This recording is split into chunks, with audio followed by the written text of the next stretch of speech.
thought that a show with the title called Teenage Mutant Ninja Turtles would become such a phenomenon? The Ninja Turtles made their debut back in 1984 as an independently published comic by Mirage Studios. The comic book was dark, gritty, and violent. And guess what? It wasn't for kids. But when it earned a ridiculously large fan following, in 1987 the concept was turned into a more lighthearted, funny, and kid-friendly TV show. It too was a big hit. Because of the polar opposite tones in the beginning, every iteration of these characters since the 80s seems to try and find a balance between silly and serious. The result? Different, sometimes drastically different, interpretations of the Ninja Turtles' personalities, origins, allies, and enemies every time their stories are retold. But that's nothing new. We see comic books and fairy tales told in different ways all the time. Every writer has a different way of telling a story. What makes the Ninja Turtle situation so special? Today, I want to talk about multiverses. Basically, it's the idea that every different telling of a story is its own universe. I suggest a theory that the Teenage Mutant Ninja Turtles are part of an incredibly canon multiverse that stretches across the entire franchise. Now, I can hear all you die-hard Ninja Turtle fans going, duh! Of course the Ninja Turtles are part of a multiverse. Hello! Dimension X, Usagi, that Ultimate Draco story arc where every turtle was zapped into a different reality and we had to sit through same as it never was. In fact, the whole concept of the Battle Nexus is to bring together warriors from all dimensions to fight and find out who's the best in the multiverse. But these are more like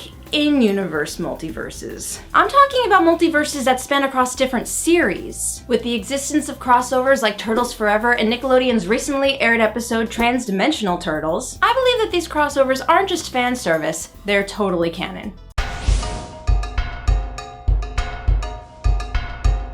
Let's start with Turtles Forever. Turtles Forever was the made-for-TV movie that served as the finale for the 4Kids Ninja Turtle series. It featured the Ninja Turtles from their show coming across the Turtles from the 80s show hanging out in their dimension, as well as Krang, Rocksteady, Bebop, and their version of Shredder. Mind you, when this aired, it had been years since we've seen these guys on television. It was pretty surreal. It's explained that the portal in Krang's Technodrome sucked them all in and then landed them in this newer dimension. The interactions are pretty much what you might expect if you're familiar with both shows. The retro Turtles walk around in public without care, while the newer Turtles care more about stealth. Shredder and Krang are funny and kid-friendly, while 4-Kid Shredder is, ironically, not so 4Kids. In fact, he's a total maniac! Once everyone comes to the realization that this is an alternate universe situation, the new Shredder decides to do a little more research. And he discovers that there are more Ninja Turtle universes. A lot more. We get a big reveal, and up on the screen, we literally see every version of the Turtles. Spanning from the live-action movies to the comics, even the live Radio City music show. Speaking as a fan, to me, this is up there as one of the coolest moments in Ninja Turtles history. After we get to see the Turtles explore the 4Kids dimension and the 80s dimension, the plot eventually takes them back to the original comic, which they refer to as Turtles Prime, with the most current Shredder being literally and figuratively the biggest threat across the franchise. Seriously, the original Shredder is a joke. He was defeated in the first issue. All 3 sets of Turtles have to group together to defeat him before he destroys Turtles Prime, as it's the seed that grew and branched out into all the different interpretations of the Ninja Turtles that we know of today. If he gets rid of the source, then all of his Teenage Mutant Ninja problems would be over for good. Turtles Forever was self-aware of all of the Turtles' differences across the series, and you can tell that the writers had a lot of fun with it. It was a love letter to the fans, and I graciously returned the love. I know all you fans of the Nickelodeon show have been very patient with me.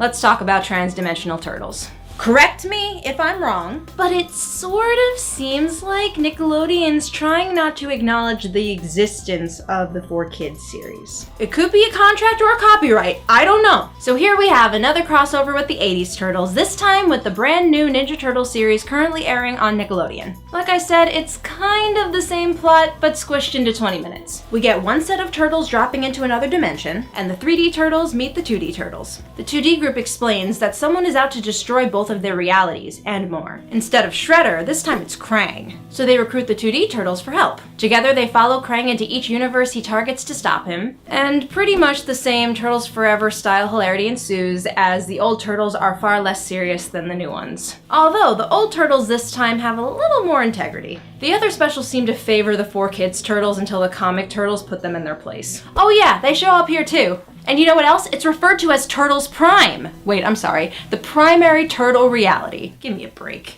Eventually they land in the Technodrome, where we meet the new show's version of Krang. Or one of them, named Krang Subprime. And it's revealed that he and old school Krang are actually cousins. Krang Subprime actually banished him to the 80s dimension. The episode ends with Subprime appropriately being thrown into the Prime dimension as he yells, "I hate black and white!" And aside from these two well-known specials, I have one more piece of evidence that you might not have seen. In the same year Turtles Forever came out, there was a Tales of the TMNT comic issue, where a baddie named Galactos tore away the veil between parallel Earths, as it's put, and these turtles get to take a glimpse of themselves in Mirage's Prime dimension again. Well, explaining that was a mouthful. Old turtles, new turtles, 3D turtles, 2D turtles, Turtles Prime, Subprime! It can get confusing. But now that I've spelled it all out for you guys and we've presented each of our multi-turtle crossovers, is every version of the Turtles, no matter how different from the rest, considered canon?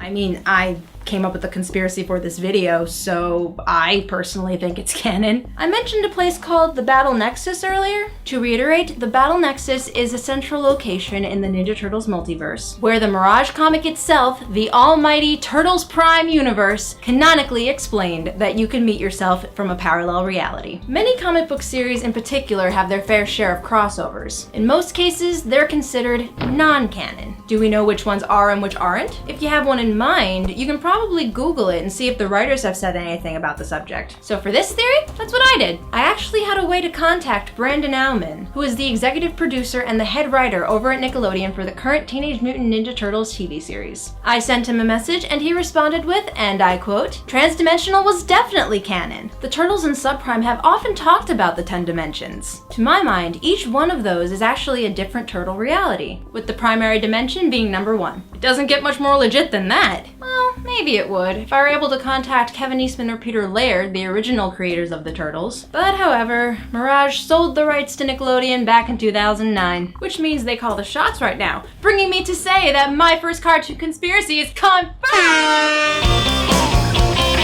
And we all know what that means. A confirmed conspiracy gives us a perfect score of 5 Ninja Turtles out of 5. And I'm talking about the Ninja Turtles from the Next Mutation universe, because with the addition of Venus de Milo, canonically, now she's live, and with the rest, yeah, that makes 5. Because what we learned is that whether April is a news reporter, a scientist, or a kid in high school, it just depends on which dimension you're in. They're all correct. Hey everyone, I hope you enjoyed this episode of Cartoon Conspiracy. I sure had a lot of fun researching and writing for it. I'd love to know which version of the Turtles are your favorite. Is it the 80s show, the comic, the current Nickelodeon show? Share the love in the comments. Be sure to subscribe and check out our other videos. Cartoon Conspiracy posts episodes every Thursday. Thanks for watching, and remember, go Ninja, go Ninja, go!